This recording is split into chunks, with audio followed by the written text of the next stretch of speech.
Bismillah. Assalamualaikum warahmatullahi wabarakatuh. Alhamdulillah. Apa kabar sekalian anak-anakku sekalian? Pada hari ini kita bertemu lagi bersama Pak Ari. Alhamdulillah sekarang sudah menunjukkan pukul 9.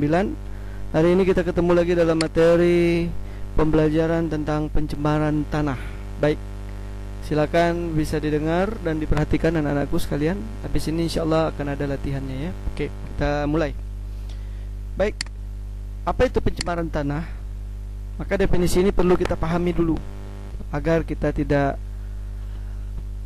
lagi tidak tahu ya. Kita harus tahu bagaimana pencemaran tanah terjadi dan bagaimana akibatnya, apa efeknya pada kita semua. Baik, hari ini kita masuk. Pencemaran tanah adalah suatu keadaan di mana bahan kimia buatan manusia masuk dan mengubah lingkungan tanah alami. Artinya apabila bahan kimia itu masuk ke tanah, berarti tanah terkontaminasi. Dan ternyata bahan kimia itu bisa memberikan efek yang fatal terhadap pertumbuhan dan kenyamanan serta kesuburan daripada tanah tersebut. Apa itu? Mari kita lihat. Pencemaran ini biasanya terjadi karena kebocoran limbah cair atau bahan kimia industri atau fasilitas komersial, penggunaan pestisida, masuknya air permukaan tanah tercemar ke dalam lapisan subpermukaan, dan kecelakaan kendaraan pengangkut minyak, zat kimia atau limbah, air limbah dari tempat penimbunan sampah serta limbah industri yang berlangsung dibuang ke tanah secara tidak memenuhi syarat atau dikenal dengan istilah illegal dumping. Tidak jauh berbeda dengan pencemaran air dan udara anak-anakku sekalian. Ternyata pencemaran tanah juga banyak sekali penyebabnya. Di antaranya seperti, pertama, apa penyebabnya? Yang pertama, limbah domestik. Limbah domestik dapat berasal dari daerah seperti pemukiman penduduk, pedagang, tempat usaha, hotel, dan lain sebagainya. Kelembagaan, misalnya kantor-kantor pemerintah, swasta, serta tempat wisata, itu semuanya menghasilkan limbah domestik yang dapat berupa limbah padat dan cair. Yang kedua, limbah industri. Limbah industri ini berasal dari sisa-sisa produksi industri. Limbah industri juga dapat dibedakan menjadi dua macam.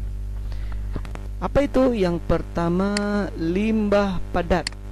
Yang kedua, limbah cair.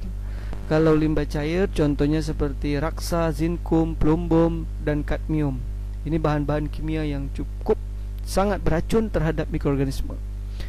Jika meresap ke dalam tanah, dia akan mengakibatkan kematian yang fatal pada mikroorganisme yang memiliki fungsi sangat penting terhadap kesuburan tanah ya. Padahal kalau kita tahu bahwa mikroorganisme itu yang ada di dalam tanah itu membantu kesuburan tanah dan juga dikenal di dalam istilah ekosistem sebagai pengurai ya anak-anakku sekalian ya. Baik, kita lanjutkan. Yang ketiga penyebabnya yaitu limbah pertanian. Misalnya pupuk urea dan pestisida untuk pemberantas hama tanaman. Kalau kita menggunakan pupuk yang terus-menerus dalam pertanian tanpa kontrol, ini akan mengakibatkan merusaknya struktur tanah yang menyebabkan kesuburan tanah berkurang dan tidak dapat ditanami jenis tanaman tertentu karena hara tanah semakin berkurang. Dan dengan penggunaan pestisida bukan saja mematikan hama tanaman, tetapi juga mikroorganisme yang berguna pada tanah juga ikut mati. Padahal anak-anakku, kita ketahui kesuburan tanah itu tergantung pada jumlah organisme yang berada di dalamnya. Selain itu, penggunaan pestisida yang terus-menerus akan mengakibatkan hama tanaman kebal terhadap pestisida tersebut. Jadi, semua pencemaran pasti akan merugikan makhluk hidup, terutama manusia. Dampak pencemaran tanah terhadap kesehatan ini tergantung pada tipe polutan. Tahu polutan anak-anakku? Polutan itu bahan pencemar ya. Jadi terhadap kesehatan tergantung tipe polutan, jalur masuknya ke dalam tubuh, dan juga kerentanan populasi yang terkena. Contohnya saja kita lihat kromium, berbagai macam pestisida dan herbisida merupakan bahan karsinogenik. Karsinogenik ini untuk semua populasi ya. Tahu apa itu bahan karsinogenik? Silakan cari referensi, cari apa itu karsinogenik ya. Untuk semua. timbal sangat berbahaya pada anak-anak karena dapat menyebabkan kerusakan otak serta kerusakan ginjal pada seluruh populasi. Juga merkuri dan siklodiena dapat menyebabkan kerusakan ginjal, juga ada beberapa tidak dapat diobati. Jadi PCB dan siklodiena akan mengakibatkan kerusakan pada hati ditandai dengan keracunan. Jadi organofosfat dan krambat, ya, karmabat itu dapat menyebabkan gangguan pada saraf otot ya. Jadi berbagai pelarut yang mengandung klorin itu merangsang perubahan pada hati dan ginjal serta penurunan sistem saraf pusat. Ada beberapa macam dampak kesehatan yang tampak seperti sakit kepala, pusing, letih, iritasi mata, dan ruang kulit untuk paparan bahan kimia tersebut seperti di atas sudah Bapak jelaskan ya. Adapun dengan dosis yang berbeda, pencemaran tanah dapat menyebabkan kematian. Ini kita harus perhatikan. Ada dua cara utama yang dapat dilakukan apabila tanah sudah tercemar. Jadi kalau anak-anak sekalian melihat, kalau kita lihat di lingkungan apabila tanah kita sudah tercemar, ada dua hal yang bisa kita lakukan. Yang pertama dikenal dengan nama remediasi. Yang kedua bioremediasi. Ya, mari kita lihat apa sih remediasi, apa ini bioremediasi.